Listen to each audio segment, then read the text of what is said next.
çox maraqlıdır ki, müəyyən bir Azərbaycanda çox dar, beyni pozulmuş bir kontingentə xitab edirlər ki, Telman Qasımov və yaxud Fazil Mustafa və yaxud başqa adamlar İmam Hüseynin düşmənidir. İmam Hüseyin üçün biz niyə Hüseyin düşmən oluruq ki? İmam Hüseyin bizim üçün, İmam Əli bizim üçün bir simvoldur. Necə deyim, mübarizə nəinki tək mübarizə, bir əxlaq simvoludur İmam Əli.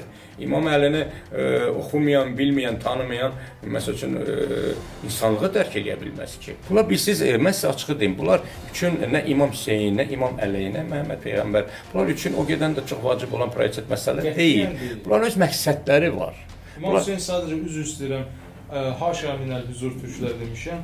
Onların imperializminin elə bir vasitəsinə çevrilib bu. Yeni özlərinin formalaşdırdığı radikal istifadə edirlər də, istifadə edirlər. Bunların məqsədi nədir? Azərbaycanı silmək xəritə üzərindən.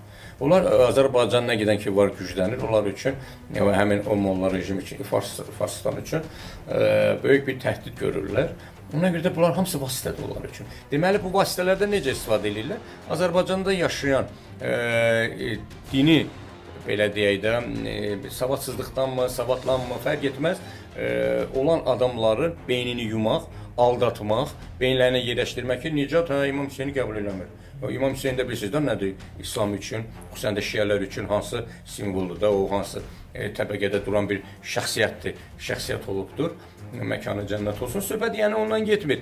İnsanlar aldadırlar.